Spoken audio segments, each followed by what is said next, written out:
देख रहे हैं रेड लाइन इस्लामाबाद स्टूडियो से। बरतानिया में फसादात फैल रहे हैं। हुकूमत वक्त की तरफ से मुसलमानों को फोकस करते हुए जो फसादात फैलाए जा रहे हैं उनके पीछे जो मुहर्रकात हैं उनको एड्रेस करने की कोशिश की जा रही है। 400 लोगों को गिरफ्तार किया जा रहा है, लेकिन रैलियां अभी भी निकल रही हैं। प्रोग्राम के एक हिस्से में हम इसमें शामिल किया है, वहाँ से एक रिपोर्ट मुर्तज़ा अली शाह में ज्वाइन करेंगे और हमें बता रहे होंगे कि ताज़ा तरीन सूरत हाल क्या है और जो हुकूमत वक्त ने एहतमाम किया है वो कितना मौसर है। हम इसी प्रोग्राम में गवर्नर पंजाब से ही बात करेंगे। पीपल्स पार्टी के पंजाब के अंदर एम्बिशंस हैं, वो कह रहे हैं कि नून लीग को उनकी ज़रूरत है और ये भी कहा गवर्नर साहब ने, एक बयान से मंसूब हुआ कि पीपल्स पार्टी पंजाब में हुकूमत बनाने के लिए तैयार है। और भी सियासी मामला डिस्कस करेंगे। पहली स्टोरी बहरहाल हमारी इमरान खान की तरफ से एक नए फार्मूले की आमद है, जिसमें उन्होंने कहा जी कि मैं माफ़ी मांग लूँगा अगर साबित हो जाए कि 9 मई में मेरे लोग मुलव्वस थे और वो वीडियोज़ जो हैं वो क्यों नहीं जारी की जा रही। कि वाक़तन ऐसा हो सकता है। और फिर मियां मोहम्मद नवाज़ शरीफ तमाम तर कोशिश और काविश के बावजूद हम ये नहीं समझ पा रहे कि वो खामोशी के साथ अपनी सियासत इतने हंगामी हालात में कैसे कर रहे हैं। तमाम सवालों का जवाब देने के लिए राना सनाउल्लाह खान हमारे पास मौजूद है। सीजन पॉलिटिशियन, वज़ीर-ए-आज़म के मुशीर हैं बराए सियासी व अवामी अमूर। राना साहब बहुत शुक्रिया। एक तो वीडियो आपकी बड़ी मशहूर हुई जी, आपने बड़ा ज़बरदस्त वेनस के अंदर। तो बस ये सोशल मीडिया का दौर है, तो जिस चीज़ को वो चाहें उठा दें, लेकिन उनकी मेहरबानी कि तो वीडियो जेन्युइन है ना जी, बिल्कुल। मैंने उनकी मेहरबानी को उन्होंने वो जेन्युइन वीडियो चलाई है। गाना अपने पास से लगा दिया, किसी और को नहीं साथ बढ़ा दिया। ठीक है, ठीक है। ये भी शुक्र करना चाहिए कंसिडरिंग कितना डीप फेक वीडियो बनती है। हाँ। तो अब आप वापस आए हैं वेनस से तरोताज़ा होकर गंभीर सियासी मामलात के अंदर। तो ज़रा ये इमरानी फार्मूला जो आज उन्होंने अपने हमशीरा के ज़रिए सामने रखा जी कि मैं माफ़ी मांग लूँगा अगर साबित हो जाए, आपका रिएक्शन क्या है? वो अगर मगर ही है, कोई सीधी बात नहीं है। उस आदमी ने कोई सीधी बात पिछले यानी 10 साल में, 2014 से ले लें, बल्कि 2011 से ले लें जब उसका जलसा हुआ है वहाँ लाहौर में, तो उसकी सियासत जो है वो नफ़रत पे है और फितना और फसाद पे है। कोई कभी उसने सीधी बात जो है वो की नहीं है। तो आप इसको बिल्कुल भी अगर मगर है, नहीं, ये बिल्कुल अगर मगर है। और अगर उसने सीधी बात करनी हो या वो ये चाहता हो कि ये मुल्क आगे चले, या ये मुल्क जो है वो अपनी मुश्किलात के ऊपर जो है वो काबू पाए, आवाम को कोई सुख मिले, तो वो पॉलिटिशियंस के साथ बैठे, पॉलिटिकल पार्टीज़ आपस में बैठें, सियासतदान आपस में बैठें, बात करें। इसके अलावा कोई और ऑप्शन है ही नहीं, इसका कोई और हल है ही नहीं। तो मैं आपसे वैसे बहुत मरतबा सवाल कर चुका हूँ, आप उसको फितना भी कहते हैं फिर ये भी कहते हैं साथ बैठे। नहीं, देखें, फितना तो यही है ना कि वो पार्लिमानी जमहूरी सिस्टम में रहते हुए, एक पार्टी का सरबराह होते हुए, अगर वो हुकूमत में है तो अपोजिशन के साथ बैठने को तैयार नहीं है, अगर अपोजिशन में है तो हुकूमत के साथ बैठने को तैयार नहीं है। जबकि पार्लिमानी डेमोक्रेटिक सिस्टम में हुकूमत या हिज़्ब इक़्तिदार और हिज़्ब इख़्तिलाफ़ गाड़ी के 2 पहिए हैं। अगर दोनों साथ नहीं चलेंगे तो ये सिस्टम, ये निज़ाम चल ही नहीं सकता। तो ये खामखा की बात है, इसमें कोई जान नहीं है। नहीं, इसमें कोई जान नहीं है। ज़रा इसको फिर वापस आइएगा। अभी हम बरतानिया के वाक़यात को भी देख रहे हैं। वहाँ पर तो बड़ी जल्दी उन्होंने जो रॉयटर्स हैं उनको पकड़ कर घरों में दाखिल होकर सज़ा दी, आइडेंटिफाई किया। यहाँ पर अभी भी हम रोज़ाना 9 मई के ऊपर कभी फ़ौज की तरफ से प्रेस रिलीज़ आती है, ब्रीफिंग आती है, आपकी तरफ से बात होती है, इमरान खान की तरफ से बात होती है, तो हम इसको क्लोज़ क्यों नहीं करते? नहीं, देखिए, क्लोज़ कैसे करें? वहाँ पे सुप्रीम कोर्ट का जो है वो स्टे नहीं आता। वहाँ पे हाई कोर्ट की तरफ से जो है वो स्टेटस को नहीं होता। तो वहाँ पे उन्होंने जो है वो लोगों को पकड़ा है और लोगों के ऊपर उन्होंने मुकदमात जो है वो कायम किए हैं। और बल्कि शुनीद तो ये है कि शायद उन्होंने इन्हीं 2-3 दिनों में लोगों को सज़ा भी दे दी। जी बिल्कुल, बिल्कुल उनके केसेस मुकम्मल हैं। लेकिन तो उन्होंने मामला ये है कि यहाँ पे तो ये है, यहाँ पे जो हमारा इस वक्त जुडिशल सिस्टम है, इसमें तो किसी को सज़ा देना जो है वो जुए शीर लाने के बराबर है। तो 9 मई ऐसे लटका रहेगा? फिर ये प्रेस कॉन्फ्रेंस सुनते रहेंगे, टॉक शोज में सवाल करते रहेंगे। देखें, बात ये है कि हमें इस सिस्टम को समझते हुए चाहिए ये था, जो कि नहीं हो सका, कि जो ऑर्डिनरी कोर्ट्स हैं, एंटी टेररिस्ट कोर्ट्स, वहाँ पे अच्छे जज जो हैं वो बिठाए जाते, और एंटी टेररिस्ट कोर्ट में 7 दिन है कि 7 दिन में जो है वो फ़ैसला होना चाहिए। हालांकि फ़ैसला वहाँ पे 7-7 साल नहीं होता, लेकिन कोशिश की जाती चले 7 दिन नहीं 70 दिन में हो जाते, 90 दिन में हो जाते, तो ये विद इन 3 मंथ्स या सजा हो जाती है, छुटकारा ट्रायल होके जो है वो जो कसूरवार है उसको सज़ा होती, और जो बेगुनाह है वो अपने घर आता। तो अब अगला स्टेप क्या होगा इसके ऊपर? आप इस किस्म के केसेस को, बात फौज बार बार कह रही है कि हमने अपना बयानिया तब्दील नहीं किया, हमने नहीं छोड़ना। देखिए, फ़ौज दुरुस्त कह रही है, क्योंकि इस 9 मई के वाक़यात में अगर देखा जाए तो यानी बुनियादी तौर पे फ़ौज इन वाक़यात में मुद्दई है। उसका एक, क्योंकि उनके घरों को आग लगी है ना, उनके ऊपर हमला हुआ है। सिविलियन सेटअप भी बहुत है ना जी, सिविलियन जो एरियाज थे उनके ऊपर भी अटैक हुए हैं। हुआ, उसमें शोहदा की जो रेडियो की बिल्डिंग को जलाया गया, और भी बहुत सी मिसालें उनके ऊपर भी। तो इसमें चाहिए तो ये था कि इस झगड़े में जो है वो ना उलझा जाता, कि सिविलियन का जो है वो मिलिट्री कोर्ट्स में ट्रायल हो सकता है कि नहीं हो सकता। अब अगर ये सुप्रीम कोर्ट ने ये मामला उठाया तो सुप्रीम कोर्ट को चाहिए था कि इसका फैसला करता। अभी तक नहीं फैसला हुआ, अभी तक ये मामला पेंडिंग है कि जी सिविलियन का जो है वो ट्रायल मिलिट्री कोर्ट में होगा कि नहीं होगा। अब उसका कोई फैसला होगा तो ट्रायल होगा ना, उसका कोई फैसला होगा तो बात किसी तरफ लगेगी। यानी आपके हाथ बंधे हुए हैं, आप इंतज़ामी तौर पर कोई कानून पास करवा के कोई नई कोर्ट्स नहीं इस्टेब्लिश कर सकते, या इन्हीं में से जो अहम मुकदमात हैं उनको आप दोबारा से ऑर्डनरी कोर्ट्स में नहीं जा सकते? आपका ख्याल है कि जब तक सुप्रीम कोर्ट इसके ऊपर या हाई कोर्ट्स नहीं मूव करेगी आप कुछ नहीं कर सकते? देखिए, मेरी इस वक्त राय ये है कि ये शुरू दिन से ही इस मामले में जो है वो उलझने की बजाय इनको जो ऑर्डिनरी कोर्ट्स हैं ना, एंटी टेररिस्ट कोर्ट्स, वहाँ पे इन सब को ले जाया जाए, वो तो नहीं होना, और वहाँ पे जो है वो स्पीडी ट्रायल कीजिए। व्हाट टू डू नाउ, क्या करें? अब भी मेरा ख्याल है कि अब जब ये पेंडेंसी जो है वो तकरीबन 1 साल से ज़्यादा हो गई है, तो सुप्रीम कोर्ट से रिक्वेस्ट की जानी चाहिए कि इसका फ़ैसला करे, और इसका फ़ैसला यही होना चाहिए कि क्योंकि मिलिट्री की इंस्टॉलेशंस के ऊपर हमला हुआ है, उनके घरों के ऊपर, कंटोनमेंट एरियाज़ में जीएच के ऊपर हमला हुआ है, अगर वहाँ पे हमला होने के बाद भी अगर आर्मी एक्ट ने ऑपरेटिव नहीं होना तो फिर आर्मी एक्ट किस लिए बना है? 1952 से बना हुआ है, उसको आज तक किसी ने कलअदम करार तो नहीं दिया। तो फैसला यही होना चाहिए कि ट्रायल इनका वहाँ पे हो सकता है, वहाँ पे अगर ट्रायल होगा तो विद इन 30 डेज़ फैसले हो जाएंगे। ज़रा वापस आइए, आपकी हुकूमत मुअस्सर नज़र नहीं आती। अच्छा, ये क्या आप हर दूसरे रोज़ जो है नया टेक्नोक्रेट क्यों ले आते हैं? कभी एनर्जी के ऊपर ले आते हैं, तो पॉलिटिशियंस नहीं है आपके पास, क्या ख़त्म हो गए? नहीं, देखें, पॉलिटिशियंस टेक्नोक्रेट तो नहीं होते, बाज़ टेक्नोक्रेट पॉलिटिशियंस होते हैं, लेकिन ज़्यादातर पॉलिटिशियन जो है वो जिस आदमी ने जो है वो एक इतने बड़े हलके को भी जाके फेस करना है, लोगों से भी मिलना है, लोगों के भी मसले मसाइल हैं, तो टेक्नोक्रेट मैं समझता हूँ कि सियासत में सियासी जमातों को ज़रूरत होती है। इतनी ज़रूरत होती है कि आपने हर जगह पर टेक्नोक्रेट ही लगा दिया, एनर्जी का वाला टेक्नोक्रेट भी लगा दिया है, फाइनेंस मिनिस्टर आपका टेक्नोक्रेट है।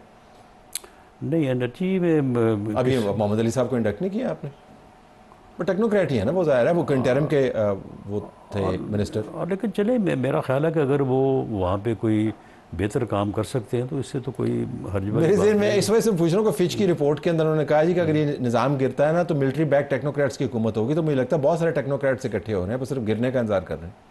स्टेबल हैं आप या लड़खड़ाए हुए हैं, क्या है? नहीं, इसमें कोई ऐसा जो है वो मामला नहीं है। वो ठीक है, किसी की ख्वाहिश जो है वो तो हो सकती है, लेकिन अगर आप पाकिस्तान की सियासत को या पाकिस्तान की 77 साला सियासी तारीख़ को देखें तो हुकूमतों के गिरने में जो अवामल कार फरमा होते हैं उनका दूर दूर तक कोई निशान नहीं है। दूर दूर तक निशान नहीं है, आपको नज़र नहीं आ रहा? नहीं, है ही नहीं, है ही नहीं, है ही नहीं। सो और ये कैफियत महीनों तक बरकरार रहेगी या साल हर साल बरकरार रहेगी, क्या? मेरा आप फोरकास्ट भी कर देना अपनी सारी तारीख के पेश नज़र। मेरा ख्याल है कि ये सभी का इसमें अगर बानी पीटीआई को इस बात का एहसास नहीं है, लेकिन बाकी तो सारी दुनिया को एहसास है कि कम अज़ कम जो मुल्क की इकॉनमी जिसका भट्ठा जो है वो 17-18 के बाद बैठा है, उसके स्टेबल होने तक तो ये काम चलना चाहिए।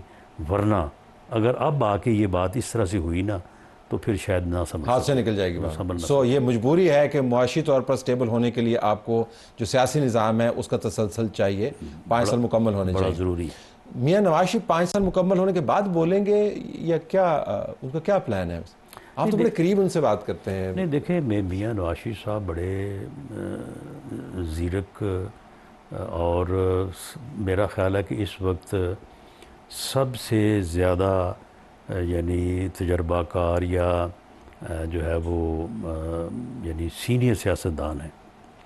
उन्हें इस बात का पूरी तरह से एहसास है कि अगर आप ये चाहते हैं कि वफाकी हुकूमत अंडर द लीडरशिप ऑफ मियाँ शहबाज शरीफ जो है वो परफॉर्म करे, काम करे, और सूबाई हुकूमतें भी, और सूबाई हुकूमत ख़ास तौर पे पंजाब जो है वो under the leadership of Maryam Nawaz साहबा काम करे, तो फिर उनको फैसिलिटेट करना चाहिए, अपना एक्सपीरियंस देना चाहिए, उनके मामलात में पूरी दिलचस्पी लेते हुए उनको गाइड करना चाहिए, जो कि वो सारा कुछ कर रहे हैं। लेकिन नहीं, वो पूरी तरह से कर रहे हैं। कोई मामला बुनियादी तौर पे ऐसा नहीं है जिसके ऊपर उनको कंसल्ट ना किया जाए, या जिसके ऊपर अगर वो चाहें। नहीं, किस फोरम पे बात होती है? आपकी पार्टी की क्या मीटिंग होती है? नहीं देखें, वो मुख्तलिफ जो है वो मीटिंग्स होती हैं, और उन मीटिंग्स को पहले थोड़ा सा मीडिया में जो है वो एक्सेस दी गई, उसके ऊपर भी फिर तबसरे होने लगे। तो मामला यह है कि अगर वो खुद रोज़ाना एक प्रेस कॉन्फ्रेंस करने लगे, रोज़ाना एक बयान देने लगे, तो ये दोनों गवर्नमेंट से फारिग हो जाएंगे। नहीं, क्यों फारिग हो जाएंगे? लीडर वो उनको स्ट्रेंथन कर सकते हैं, वो ओनरशिप ले सकते हैं, वो अहम मुल्की मामलात के ऊपर बात कर सकते हैं। पाकिस्तान के इर्द गिर्द हालात तब्दील हुए हैं, जंगें चल रही हैं, लेकिन मियां मोहम्मद नवाज शरीफ का खासा रहा है खारजा पॉलिसी।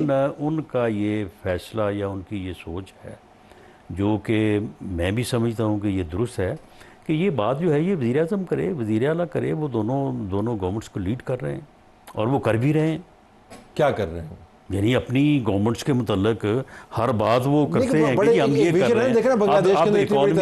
अब इकॉनमी को बेहतर करने के लिए जितनी जदोजहद, जितनी स्ट्रगल जो है वो मियाँ शहबाज शरीफ साहब कर रहे हैं, तो वो सारी दुनिया के सामने है। हर चीज़ जो है वो, अब कोई ज़रूरी तो नहीं है कि वो रोज़ाना बानी पीटीआई के मुतल्लिक ही कोई प्रेस कॉन्फ्रेंस करें, तो फिर वही बात नहीं, हम तो बिल्कुल नहीं चाहते। हम तो नहीं चाहते कि किसी के बारे में भी। और इसी तरह से मरीम नवाज साहबा का पूरा फोकस है, और ख़ास तौर पे एक आम आदमी, कॉमन मैन की जो है वो मिजरीज या जो मुश्किलात हैं उसके लिए वो काम कर रहे हैं। आप वाक़तन समझते हैं, क्योंकि हमारे मीडिया की ज़ुबान में कहा जाता है कि या आप पब्लिश हो या पेरिश हो जाएं, यानी या आपकी बाईलाइन छपे या आप टीवी के ऊपर आएँ या लिखे जाएं, उसके बगैर आप फारिग हो जाते हैं। तो आप वाक़तन ये समझते हैं कि मियाँ नवाज शरीफ खामोशी के साथ अपनी तमाम तर तारीख के ख़िलाफ़, उनकी तारीख जो है वो एब्सेंस की नहीं रही है, वो प्रेजेंस की रही है, प्रेस कॉन्फ्रेंसेस की रही है, मीडिया एंगेजमेंट की रही है, बड़े मामलात पर स्टेटमेंट्स देने के लिए लंदन से देते रहे वो स्टेटमेंट्स। नहीं देखें, वो अब वो क्यों खामोशी में देखें ना, प्रेजेंस की एहतजाज है, को खामोशी नहीं, कोई एहतजाज नहीं है। प्रेजेंस की देखें मुख्तलिफ फॉर्म्स होती हैं।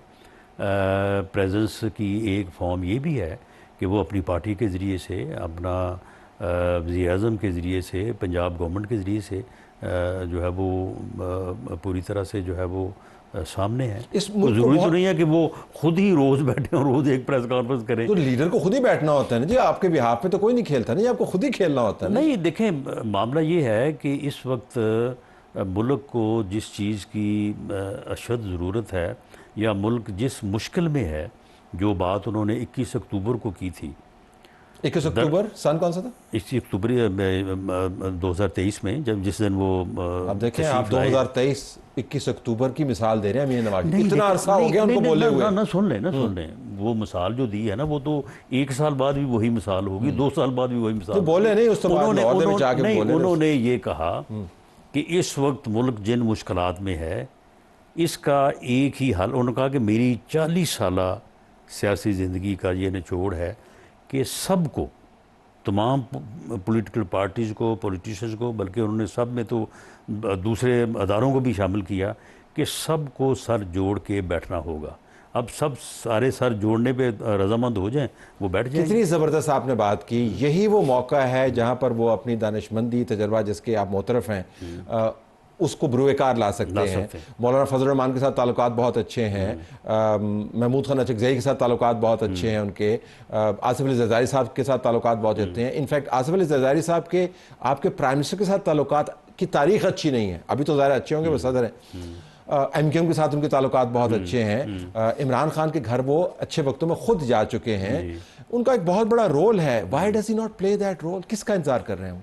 नहीं देखिए, इंतज़ार कोई नहीं है, लेकिन मामला ये है कि दूसरी तरफ से इसके ऊपर कोई पॉजिटिव रिस्पांस नहीं है। तो रिस्पांस तो किसी एक्शन का होता है ना राना साहब, जिन्हें एक्शन ही लिया। नहीं, कोई नवाज शरीफ की तरफ से कौन सा एक्शन आया जिसका रिस्पांस? कोई ज़रूरी तो नहीं है ना कि वो जो है वो ये बैठ के कहें कि जी मैं इसके लिए तैयार हूँ और फ़लाँ साहब आएँ, फ़लाँ साहब आएँ। देखिए, मामला ये है कि कुछ चीज़ें होती हैं जो पहले पसे पर्दा जो है वो उन चीज़ों को पहले देखा जाता है, मामलात को, और उसके बाद फिर एक स्टेज होती है जब सामने लाया जाता है। ये जिन लोगों के आपने नाम लिए हैं, उन तमाम लोगों के साथ उनके बराह रास्त भी और बिलवास्ता भी जो है वो राब्ते हैं। तो ज़रूरत है ना मुल्क को, आपने खुद डायलॉग का जिक्र लेकिन अभी ऐसी सूरत हाल पैदा नहीं हो रही। आपने अभी क्या कहा, ऐसी सूरत हाल है नहीं, ऐसी सूरत हाल पैदा नहीं हो रही कि सब जो है वो इकट्ठे हों। इकट्ठे होने में हमारा कोई इनकार नहीं है, या मियाँ नवाज शरीफ कत्तन अपनी बात से जो है वो पीछे नहीं है। आप मुझे बताएं कि आज से 15 दिन 20 दिन पहले on the floor of the house वज़ीर आज़म ने जो बात की है, तो आपका क्या ख्याल है कि उन्होंने मियाँ नवाज शरीफ साहब से विदाउट कंसल्टेशन या वो बगैर बात की उन्होंने बात की है? उन्होंने on the floor of the house उनके सामने कहा है कि भाई आओ बैठे। उसका जवाब क्या आया?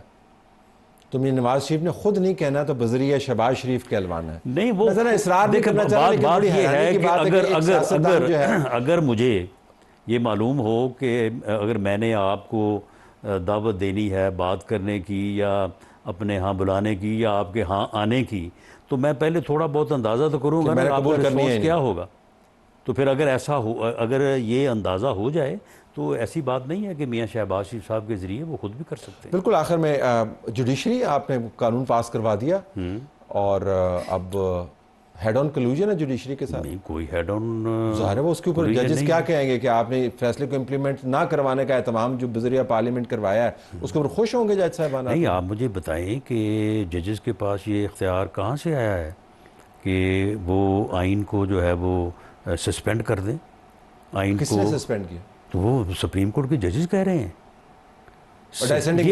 ये मैं नहीं कह रहा, सुप्रीम कोर्ट के मुअज़्ज़ज़ जज साहबान ने कहा है कि ये जो हमारे ब्रदर जजेस का फैसला है, इसको इम्प्लीमेंट करने के लिए आर्टिकल 51 को और 106 को सस्पेंड करना पड़ेगा। और आप मुझे बताएं कि आर्टिकल 6 पढ़े हैं, वहाँ पे क्या लिखा है, सस्पेंशन का लफ्ज़ है या नहीं है? और आप मुझे बताएं कि अगर आपने, मैंने, वज़ीर आज़म ने या चीफ इलेक्शन कमीशन ने हल्फ लिया हुआ है आइन को डिफेंड करने का, तो क्या एक ऐसा फ़ैसला, एक ऐसा हुक्म जो आइन को सस्पेंड कर रहा हो, उसके ऊपर हमें इम्प्लीमेंट करना चाहिए, उसके साथ चलना चाहिए? नहीं चलना चाहिए।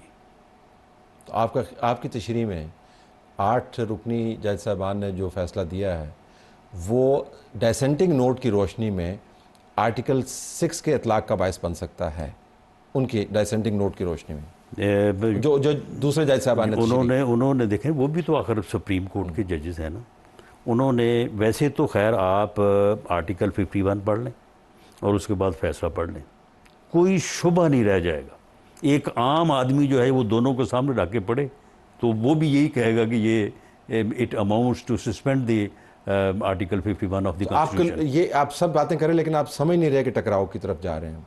नहीं, देखें, मामला ये है कि अब जो लॉ पार्लियामेंट ने जो है वो पास किया है, तो उस कानून के तहत जो है वो इलेक्शन कमीशन को जो है अमल करना चाहिए। और पार्लियामान के कानून के तहत पार्लियामेंट, देखें, बात ये है कि लेकिन कोर्ट ये भी कह रही है कि हमारा फैसला माने आप।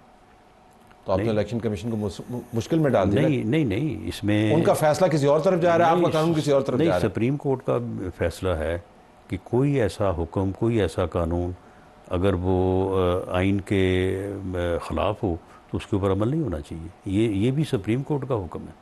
आई have to leave it there. Rana साहब, बहुत शुक्रिया, आपने हमें ज्वाइन किया। हमारा प्रोग्राम नाज़रीन जारी है। आए नाज़रीन, अब हम आपको लाहौर लिए चलते हैं, जहाँ से गवर्नर पंजाब सरदार सलीम हैदर खान साहब हमें ज्वाइन कर रहे हैं। सरदार साहब, अस्सलाम वालेकुम। वालेकुम अस्सलाम तलत साहब, बहुत शुक्रिया। ज़रा ये फरमाइएगा, मैं आपका एक बयान देख रहा था कि जब हम नून लीग से इत्तेहाद करते हैं तो कारकुनों को शिकवा रहता है, तो आपने तो कोई इत्तेहाद नहीं किया हुआ नून लीग से, तो आप तो ज़रा उनको फासले से सपोर्ट कर रहे हैं, तो कारकुन क्या अभी भी शिकवा कर रहे हैं आपसे? देखिए, बात यह है कि इत्तेहाद अगर नहीं भी किया हुआ तो सपोर्ट तो कर रहे हैं ना। जो सपोर्ट कर रहे हैं और जो गवर्नमेंट कायम है वो पीपल्स पार्टी की सपोर्ट से है, तो फिर वो इत्तेहाद तो हो ही गया ना उसमें तलत साहब। और पुराना, जैसे आपको पता है कि पुरानी जो तारीख है उसमें पीपल्स पार्टी और नून लीग जो दो मुखालिफ पार्टीज़ हैं, और सारा टाइम जो सियासत चलती रही वो पीपल्स पार्टी और नून लीग की चलती रही, और उसमें बहुत सारे मामलात ऐसे हैं, पुराने गिले शिकवे हैं, हमारे कारकुनों के गिले शिकवे हैं, तो वो फिर अभी तक कायम है। और जब हम डायरेक्ट या इनडायरेक्ट सपोर्ट करते हैं या साथ बैठते हैं तो फिर वो कारकुनों को गिला शिकवा होता है। लेकिन अब मैं समझता हूँ कि वो गिला शिकवा उतनी सख्ती से और उतना उस तरह नहीं है, उसमें कुछ बेहतरी ज़रूर है। आप देखें फिर आगे इंशाल्लाह क्या। तो आपने ये भी कहा है कि वक्त आ गया कि पीपल्स पार्टी पंजाब में अपनी जगह बनाए, तो गवर्नर पीपल्स पार्टी का है और आपने मरकज़ में ये कहा कि हमारी वजह से हुकूमत चल रही है। भाई, किस जगह की आप बात कर रहे हैं? कितनी जगह बनानी है और वो जगह की नौइयत क्या है? देखिए, जगह ये बनानी है कि मैं तो ये समझता हूँ, क्योंकि मैं एक पाकिस्तान पीपल्स पार्टी का वर्कर हूँ, तो पीपल्स पार्टी जो है वो पंजाब की पार्टी है, और जुल्फ़िकार अली भुट्टो शहीद ने इसकी बुनियाद जो है वो लाहौर में रखी, और मोहतरमा बेनज़ीर भुट्टो शहीद के टाइम पे भी पीपल्स पार्टी बड़े अच्छी परफॉर्मेंस जो है वो पंजाब में देती रही, अच्छी सीट्स जो है वो यहाँ से निकालती रही। फिर हालात वाक़यात, बहुत सारे मामलात हैं, बहुत लंबी डिबेट है, और हम जो है वो पंजाब में जो है वो काफ़ी कमज़ोर हो गए। तो मैंने जो कहा कि मैं ये समझता हूँ कि मौजूदा वो टाइम है कि जिसमें पंजाब में एक बहुत बड़ी स्पेस जो है वो मौजूद है, और पीपल्स पार्टी का जो वोटर है वो पंजाब के कोने कोने में और दूर दराज इलाकों में भी बैठा हुआ है, और ज़रूरत इस अमर की है कि उस वोटर को बाहर निकाला जाए, पीपल्स पार्टी के वर्कर का वो जो मायूसी है उसको ख़त्म किया जाए, और पीपल्स पार्टी अपनी पुरानी जगह जो पंजाब में जिस जगह पे पाकिस्तान पीपल्स पार्टी मौजूद थी, दोबारा उसकी बहाली की तरफ जो है वो कदम उठाया जाए। तो इंशाल्लाह भरपूर तरीके से उसके लिए मेहनत कर रहे हैं और करते रहेंगे, और अल्लाह के फजल करम से इंशाल्लाह अपनी स्पेस जो पुरानी हमारी स्पेस है वो हम इंशाल्लाह हासिल करने में कामयाब होंगे, और अगली इलेक्शन में इंशाल्लाह पीपल्स पार्टी बेहतर परफॉर्मेंस पंजाब में इंशाल्लाह देगी। अब ख्वाहिश तो बड़ी नेक है और तारीख भी आपने बयान की, बिल्कुल हम भी उन इलेक्शंस को कवर करते रहे हैं, लेकिन कुछ हक़ाइक़ तब्दील भी हो गए हैं। आप ज़ाहिर है ज़मीन से जुड़े हुए हैं, आपको पता है कि हक़ाइक़ क्या हैं। बस 2018 में आप देखें तो आपको 22,74,054 वोट पड़े। कौमी असम्बली में 6 सीटें थी, पंजाब असम्बली में 6 सीटें थी। 2024 में आ जाते हैं, यानी आप देख लें कितना तवील अरसा गुजरा, आपने सिर्फ 50,000 वोट जो है ना उसमें इजाफा किया है, हालांकि 2 करोड़ वोटर जो है वो नया रजिस्टर हुआ है। सीटें आपकी पंजाब असम्बली में 10 हैं, कौमी असम्बली में 7 नशिस्तें हैं, इसमें से आधी सीटें जो है वो गिलानी ख़ानदान की हैं। तो कहने का मकसद ये है कि क्या वाक़तन आपका कोई वोटर है पंजाब में? जी बिल्कुल, कोई शक शुबे वाली बात ही नहीं है कि पीपल्स पार्टी का वोटर जो है वो पंजाब में मौजूद है और हर जगह पे मौजूद है।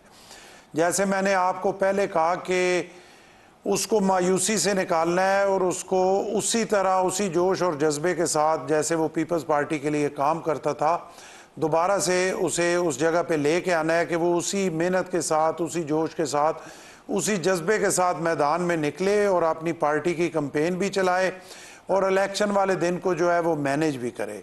मैं जो आप 50,000 कह रहे हैं, मुझे इससे जो है वो इख्तलाफ है इस हवाले से कि सीटें जो है वो देखें 18 से बढ़ी, और यहाँ सेंट्रल पंजाब में भी 8 या 10 लोग ऐसे हैं जिन्होंने 70,000 या उसके करीब वोट जो है वो लिए।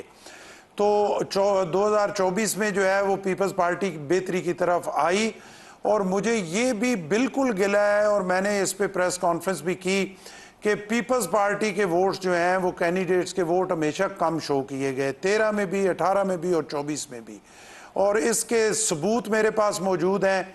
और मैं पहले ख़ुद इसको नहीं समझ सका जब, लेकिन बाद में हमने इन चीज़ों को जो वर्कआउट किया तो हमें वो चीज़ें सामने नज़र आईं। तो 2024 का इलेक्शन जो है 2018 से बेहतर था, और इंशाल्लाह अगला इलेक्शन जो है वो मैं उम्मीद करता हूँ कि काफ़ी बेहतर होगा। आपने स्पेस की बात की, पीटीआई का कहना यह है कि पंजाब अब उनके पास है, नून लीग का वो स्ट्रॉन्ग होल्ड समझा जाता है, परफॉर्मेंस उनकी नहीं ठीक रही लेकिन वो भी उनका दावा है। तो ये वोटर आपका कौन से वाला वोटर है? ये यूथ वाला वोटर है, ये किसान है, ये बाजार में काम करने वाले हैं, ये मिडलमैन हैं, ये रियल एस्टेट वाले, ये कौन सा वोटर है आपका? ज़रा उसका प्रोफाइल तो बताएं हमें। देखिए, उसका प्रोफाइल ये है कि जो भी बेचारा गरीब आदमी है उन्हें ये पता है कि गरीब की बात सिर्फ पाकिस्तान पीपल्स पार्टी करती है। जो भी सरकारी मुलाजम है उसे पता है कि सरकारी मुलाजम को अभी अगर किसी ने कोई खुले दिल से फैसिलिटेट किया तो वो पाकिस्तान पीपल्स पार्टी है। और जो मुतवस्त तबके का किसान है उसे पता है कि उनकी फसलों की बेहतर कीमत और उनके लिए वेलफेयर अगर किसी ने की तो वो पाकिस्तान पीपल्स पार्टी ने की। और उनका, जैसे मैंने आपको पहले कहा कि पंजाब में मेहनत की ज़रूरत है, उन तक पहुंचने की ज़रूरत है। ये सारे वो तबके हैं कि जो इंशाल्लाह पीपल्स पार्टी के साथ चलेंगे। और आज की जो सूरत हाल है उसमें जो इंडस्ट्रियलिस्ट हैं, जो बिजनेसमैन हैं, वो भी इस नतीजे पे हैं कि पीपल्स पार्टी के अलावा और कोई हमारे पास ऑप्शन नहीं है कि जो हमारे इन मामलात को जो है वो बेहतर कर सके। तो इंशाल्लाह बहुत स्पेस मौजूद है, बहुत मौके हैं, कोशिश करनी है, उन तक पहुंचना है और फिर क़यादत के साथ उन्हें मिलाना है, और इंशाल्लाह चीज़ें बेहतरी की तरफ जो है वो जाना शुरू हो जाएंगी, और शुरू हो गई हैं इंशाल्लाह। अच्छा, आप गवर्नर पंजाब के हैं लेकिन आप बात कर रहे हैं पीपल्स पार्टी के वर्कर की तरह, ये खुला तजाद नहीं है? देखिए, तो वर्कर तो मैं हूँ ना, मैं एक प्रोसेस से गुजर के आ रहा हूँ, एक पॉलिटिकल वर्कर हूँ, एक जदोजहद करके यहाँ तक पहुँचा हूँ। तो अब अगर 3 महीने में ये तवक्को की जाए कि मैं एक जो 24 साल का एक प्रोसेस करके और उस चक्की से गुजर के यहाँ पे आए हूँ, वो 24 साल की बातें मुझे भूल जाएं, तो ये शायद मुमकिन इन थोड़े टाइम में नहीं है। तो जियाला गवर्नर हैं आप? इंशाल्लाह अल्लाह के हुक्म से। बहुत शुक्रिया जी, आपने हमें ज्वाइन किया। आइए नाज़रीन, हम आपको अब लंदन लिए चलते हैं जहां पर मुसलमानों के ख़िलाफ़ बतदरीज वायलेंस का इजाफ़ा हो रहा है। दूसरी तरफ बरतानिया की हुकूमत ने बहुत तेज़ी के साथ बहुत से ऐसे लोग जो इन फसादात में मुलव्वस थे उनको गिरफ़्तार किया। 400 के करीब लोगों को गिरफ़्तार किया है, 100 को ऑलरेडी सज़ाएँ दे दी गई हैं। हम ताज़ा तरीन सूरत हाल जानने के लिए मुर्ज़ा अली शाह को वेलकम करते हैं। साफ़ी हमें लंदन से ज्वाइन कर रहे हैं, जियो से इनका ताल्लुक़ है। मुर्ज़ा, ज़रा ये बताइएगा कि अभी तक जो हंगामे और फसादात हैं उनका फैलाव क्या है? मैं आपका एक ट्वीट भी देख रहा था जिसके अंदर आपने बेलफास्ट के अंदर होने वाले एक वाक़े के ऊपर अपना कमेंट भी किया। तो ज़रा हमें ज़रा यूके की और एडजॉइनिंग एरियाज़ की एक तस्वीर तो बताएं। जी तलत साहब, इस वक्त तक तकरीबन 450 अफराद को गिरफ़्तार किया जा चुका है, जिनमें से 150 अफराद ऐसे हैं जिनको बाकायदा चार्ज कर दिया गया। पुलिस इस वक्त तक तकरीबन जो 24 आवर्स की बेस पर यहाँ की इंटेलिजेंस एजेंसीज़ और पुलिस उन सारे लोगों को तलाश कर रही हैं, ढूंढ रही हैं जो फसादात करते हुए देखे गए, जिन्होंने एक्टिवली किसी हवाले से जो पासर बाज नहीं थे बल्कि जिन्होंने हिस्सा लिया। इस तरह से एक अंदाज़े के मुताबिक तकरीबन यूँ लग रहा है कि 150 अफराद को अगले तकरीबन 2 से 3 हफ्तों में गिरफ़्तार किया जा सकता है। लेकिन ये कंफर्म लोग हैं जो इस वक्त तक गिरफ्तार हैं। आपको याद होगा बरतानवी वज़ीर-ए-आज़म ने यह कहा था कि हम स्पीडी जस्टिस देंगे। स्पीडी जस्टिस का अमल भी शुरू हो चुका है। उसकी तफसीलात मैं आपको थोड़ी देर में बताऊंगा कि वो स्विफ्ट जस्टिस उन्होंने क्या हुआ है। लेकिन उससे पहले मैं आपको ये बताऊं कि इस वक्त तक सूरत हाल यह है कि इन गिरफ्तारियों के अलावा सिर्फ आज के दिन में यहाँ पर प्लान किए गए हैं जो मुख्तलिफ जो मॉनिटरिंग, जो इंटेलिजेंस की मॉनिटरिंग में मुख्तलिफ फार राइट की जो चैट ग्रुप्स हैं, साइट्स हैं, मुख्तलिफ सोशल मीडिया ऐप्स हैं, उनमें देखा गया है कि इस वक्त तक सिर्फ आज के दिन तकरीबन 100 से ज़्यादा मुजाहरे जो नस्ल परस्त ग्रुप्स हैं उन्होंने प्लान किए हुए हैं अक्रॉस ब्रिटेन, जिसमें पहली बार लंदन के 2 एरियाज़ हैं, जिसमें पहली बार उन्होंने हैरो का एक एरिया है और वॉल्थमस्टो का जहाँ पर वो मुजाहरा करने जा रहे हैं। ये अभी देखना है कि क्या वो आज 100 पूरे मुजाहरे होते हैं या 20 होते हैं या 10 होते हैं, लेकिन ये अभी तक की प्लानिंग है। जो कमिंग वीकेंड है जो अब से सिर्फ चंद दिनों में, उस वीकेंड के ऊपर तकरीबन 150 मुख्तलिफ जगहों पर अब तक कॉल्स दी गई हैं कि इन सैटरडे और संडे को भी मुजाहरे होंगे। ये आम जो मुजाहरे हैं उनसे मुख्तलिफ मुजाहरे हैं, इसलिए कि एक आम मुजाहरा तो पीसफुल एक्सप्रेशन ऑफ प्रोटेस्ट है या एक्सप्रेशन ऑफ डिमांड है। ये वो मुजाहरे नस्ल परस्तों के कि जब इनके सपोर्टर्स निकलते हैं तो वो अपने अलावा जो पीपल ऑफ कलर हैं, जो काले हैं, जो ब्राउन हैं, जो एथनिक माइनॉरिटीज़ के लोग हैं, ये उनको मारने के लिए निकलते हैं। वो पुलिस को मारते हैं कि पुलिस हमारे रास्ते से हटे, चूँकि हम सुपीरियर रेस हैं, हम इनको मारेंगे। ये वो यही वजह है कि बरतानवी वज़ीर-ए-आज़म ने अब तक इस हवाले से 3 कोबरा मीटिंग्स कर चुके हैं। और कोबरा मीटिंग उस वक्त होती है जब यहाँ की जो पूरे इदारे हैं वो ये समझते हों कि बरतानिया की नेशनल सिक्योरिटी को ख़तरा है। पुलिस को जो अंदाज़ा है, जब आज से पूरे, आपको याद होगा कि पिछले मंडे को ये सारा वाक़या उस वक्त शुरू हुआ था जब 3 बच्चों को बेदर्दी से कत्ल कर दिया गया था। उस वक्त से लेकर आज तक जो कशीदगी है, जो टेंशन है रोड्स के ऊपर, वो बढ़ी है। इसमें मुख्तलिफ मुसलमान ख़वातीन हैं जिनके ऊपर हमले हुए हैं। मुख्तलिफ चैट ग्रुप्स में लोग कह रहे हैं कि उनके ऊपर जो एक ऐसा वाक़या है कि बेलफास्ट में एक जो शॉपकीपर है जो सिर्फ वो उसने दाढ़ी रखी हुई है, वहाँ बच्चों ने आके उसकी दुकान तोड़ दी, उसके ऊपर हमला किया। मैनचेस्टर में एक मुसलमान कपल था, एक हिजाब वेयरिंग खातून थी, उनके ऊपर एक आरा लेकर एक बंदा दौड़ा कि उनको वो ज़बह करे। इस तरह के ये तो फिल्म हुए हैं, जो फिल्म नहीं हुए ऐसे कई वाक़यात हैं। यहाँ पर जो एंटी मुस्लिम हेट की जो मॉनिटरिंग की एक एजेंसी, उससे आज हमारी बात हुई, वो बता रहे थे कि उनकी टेलीफोन लाइन, जो हेल्प लाइन है, वो ओवरवेलम हो चुकी हैं। नॉन स्टॉप लोग उनको कॉल कर रहे हैं और रिपोर्ट कर रहे हैं कि उनके ऊपर हमले हो रहे हैं। ये एक्चुअल वो वाले हमले हैं जो मीडिया पे भी नहीं हो रहे, ये उन एरियाज़ में हो रहे हैं जहाँ पर जो ज़्यादा जो है ना वर्किंग क्लास के वो जो लोग रह रहे हैं और वहाँ पर जो कम्युनिटीज़ कुछ मिक्स्ड अंदाज में रह रही हैं, वहाँ पर ये सारा कुछ हो रहा है। अच्छा, आप मुर्तज़ा ज़रा आ जाएँ, जो रद्द-ए-अमल आया बरतानिया के अंदर, आपको याद होगा पाकिस्तान तहरीक इंसाफ की तरफ से एक बाकायदा ब्रीफिंग दी गई मेंबर ऑफ पार्लियामेंट को, और वहाँ से 9 मई के हवाले से जो बयानिया डेवलप करने की कोशिश की गई वो यही था कि जी हम ये पॉलिटिकल परसिक्यूशन है। यहाँ पर अभी फसादात की जो गर्मी है और गूंज है वो बाकी है और फसादात चल भी रहे हैं, और बीच में बरतानिया के वज़ीर-ए-आज़म ने इतना बड़ा कदम लेकर वाज़े अल्फाज में कहा जी कि हम आपको छोड़ेंगे नहीं, और घरों को तोड़ के अंदर घुस गए। तो ये जो रद्द-ए-अमल है बरतानिया की हुकूमत की तरफ से, इसको आप कैसे देखते हैं? तलत साहब, जो डिजिटल टेररिज्म है, डिजिटल टेररिज्म की जो सबसे पहली डेमोन्स्ट्रेशन है वो यहाँ पर देखी गई है। और वो डिजिटल टेररिज्म इस तरह से कि ये जितने भी फसादात हुए हैं ये सारे सोशल मीडिया पर हुए। पिछले दिनों DGISPR ने जिक्र किया था कि डिजिटल टेररिज्म को हमें टैकल करना है, लेकिन असल डिजिटल टेररिज्म का जो एक्सप्लोजन हुआ वो यहाँ पर हुआ है कि किस तरह से ख़ास तौर पर ट्विटर को प्लेटफॉर्म बनाकर, उसको लॉन्चिंग पैड बनाकर यहाँ पर एक फेक न्यूज़ की बुनियाद पर लोगों को इंसाइट किया गया, उनको बाहर लाया गया और कम्युनिटीज़ की आपस में लड़ाने की कोशिश की गई। और ये सारा अमल अभी तक डिसइंफॉर्मेशन की बेस पे शुरू होने वाला चल रहा है। लेकिन उसका जवाब जो इदारों ने कैसे दिया है कि जो सबसे पहले आपको याद होगा कि ये फसादात शुरू हुए थे लिवरपूल से। लिवरपूल की क्राउन कोर्ट में आज 3 वो लोग जिन्होंने सबसे पहले इन फसादात में हिस्सा लिया, उन तीनों लोगों को आज उनको चार्ज किया गया और उनको स्पीडी ट्रायल हुआ, और स्पीडी जस्टिस के तहत उनको आज जेल भी भेज दिया गया है 3 लोगों को।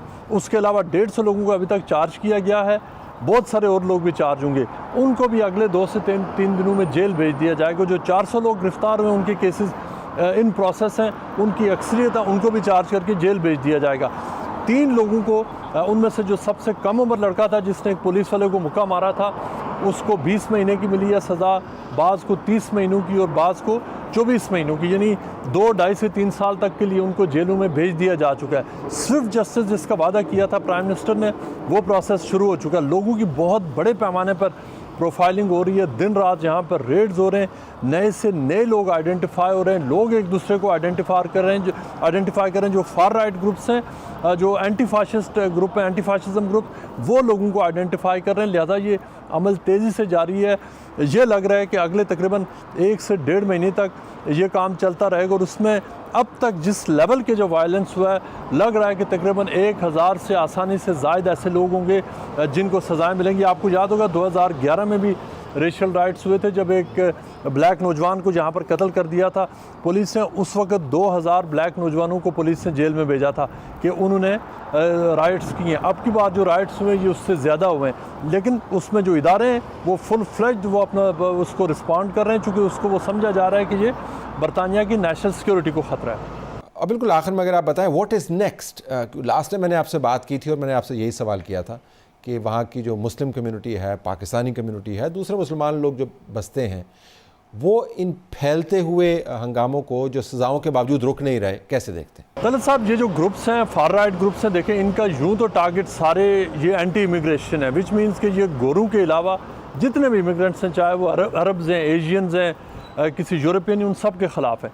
लेकिन असल में जो इनका टारगेट है वो पीपल ऑफ कलर है, जिनकी जो स्किन है जिसकी बुनियाद पर उन्हें टारगेट करते हैं, वो उसमें सबसे ज़्यादा जो इंडियंस हैं, पाकिस्तानीज़ हैं, बांग्लादेशी, श्रीलंकन, अरब, जो ब्राउन हैं या जो काले हैं, ये उनको टारगेट करते हैं। लेकिन इस वक्त जो पूरा जो टारगेट नंबर 1 है, वो इसमें से उन्होंने क्लासीफाई ये किया है कि वो मुसलमानों को टारगेट कर रहे हैं, वो इस्लाम को टारगेट कर रहे हैं। देखिए, फेक न्यूज़ ये थी कि एक मुसलमान है जिसने बच्चों को मारा है, फेक न्यूज़ ये थी कि वो असाइलम सीकर है, फेक न्यूज़ ये थी कि वो किसी अरब मुल्क में से आया था, और ये चीज़ क्लैरिफाई हो गई थी 72 घंटों के अंदर। लेकिन फसादात शुरू हुए, वो रुके नहीं, और उस फेक न्यूज़ को बुनियाद बनाकर ये सारे जो दंगे और फसाद हो रहे हैं, अटैक्स हो रहे हैं। और चूँकि इस पूरे अमल को यहाँ पर, ये पूरी नफ़रत है, इसको यहाँ पर परमिशन दी गई है यहाँ के इदारों ने, यहाँ की पुलिस ने, मीडिया ने और पॉलिटिशियंस ने। और अब इसका जो मुख्तलिफ रेसिस ग्रुप्स हैं, वो अपने फॉलोअर्स को ये कह रहे हैं कि आप इंडियंस को भी कुछ ना कहें, आप श्रीलंकन को, हिंदूज़ को और किसी को कुछ ना कहें। वो कह रहे हैं आप सबसे पहले मुसलमानों को टारगेट करें। इसका एक्चुअल सबसे बड़ा टारगेट मुसलमान है, और मुसलमानों के अंदर भी सबसे बड़ा ग्रुप पाकिस्तानी है, सो पाकिस्तानी सबसे बड़ा टारगेट है। और यही वजह है कि ऐसे एरियाज़ में, जिस तरह बर्मिंघम है, मैनचेस्टर के बाद एरियाज़ में वहाँ पर ग्रुप्स हैं, उनकी आमने सामने फ़ाइट्स भी हुई हैं। बाद एरियाज़ में जो पाकिस्तानी लड़के हैं वो भी सामने आए, 3 से 4 ऐसे पाकिस्तानी लड़के हैं जिनको पुलिस ने चार्ज कर लिया, चूँकि उनके हाथों में छुरियाँ देखी गई थी।